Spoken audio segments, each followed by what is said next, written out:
Aloha kako, mahalo ka launa ana mai no kia pukana o ʻāhai o ʻŌlelo ka lua o ʻelua e kia ana ma Mauna Kea.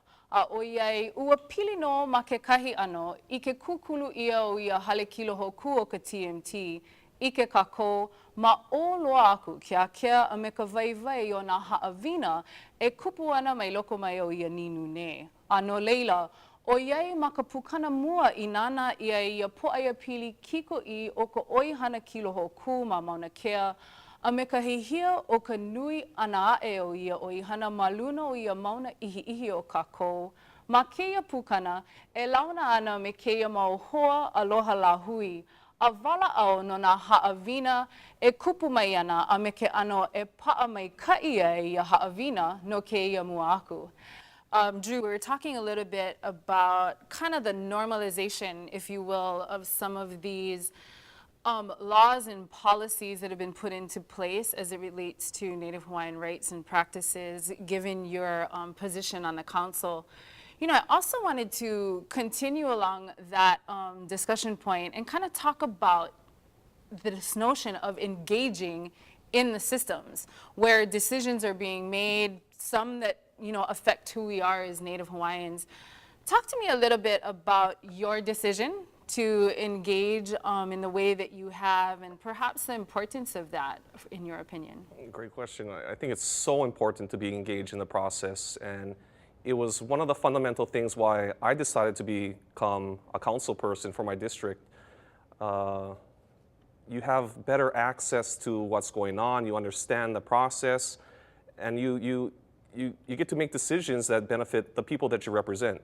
So becoming part of the process, I felt it was a great opportunity to not only know what's going on, but to actually make a difference of how the laws are shaped, how we move forward with how we want our kids to live, our grandkids. So it's extremely important to be engaged in the process. You don't have to be a politician to be engaged. I'm not stressing that.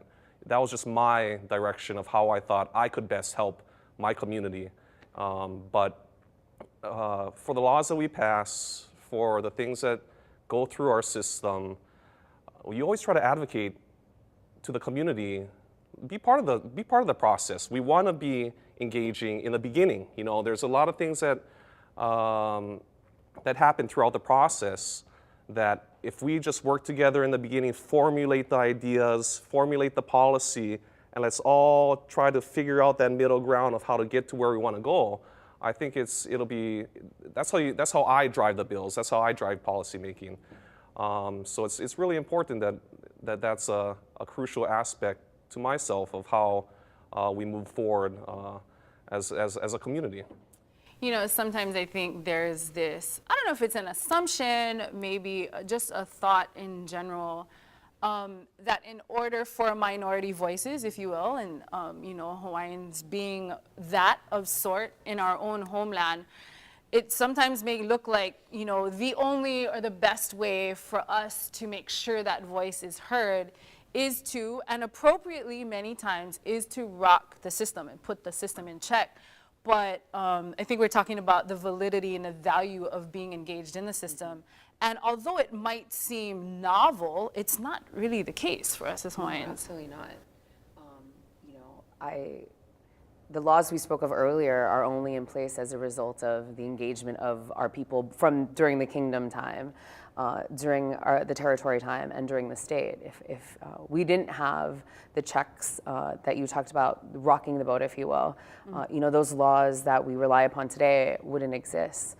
That said, it also meant that in a lot of instances, our people were engaged as decision makers, as lawmakers. It's a very Hawaiian, I think, to be involved in politics. The political landscape has changed over time, but our people's engagement in those arenas is not a new thing. It's something that we've seen.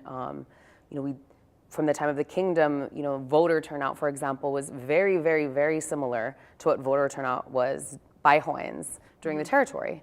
And so I think we went through a period in which maybe some of our people thought it wasn't the right thing to do to engage in that space and just to be engaging outside, rocking the boat, if you will. But I think we get the best results when we're doing both.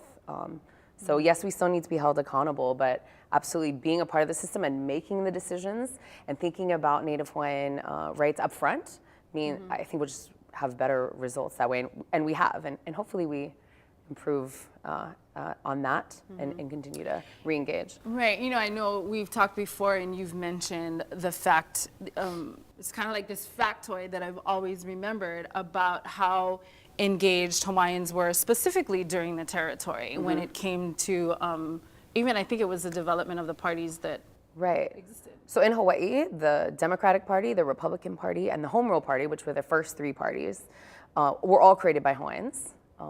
And many of those Hawaiians were actually engaged and involved in, trying to resurrect the kingdom soon after the overthrow. And, they didn't stop those efforts, but in order to take care of their people, they engaged in the system that existed. And we helped develop, so we basically developed the systems. And during the territory, we dominated territorial politics. So most of the legislators at that time were Native Hawaiian. So, we helped to create the system that we find ourselves in, and I think it's just natural for us and responsible for us to re-engage in those systems and, and make Hawaii the place that it should be, that respects the first people here. Mai hoi mahalo ho ia o ko e kolu a peia hoi ko mahalo ia o ko no ka launa ana mai no keia pukano ʻāhai ʻŌlelo wala a no ka ike hou aku no keia kumuhana ma ke kiko I e kele aku no ia owiwi Kiko TV kahahio Mauna Kea a e like me ka mau e nana pū mai na polo kalamu e ae a pau o ka mako kanela kiko ho e o Oceanic Time Warner Cable helu kolu lua ono. Aloha.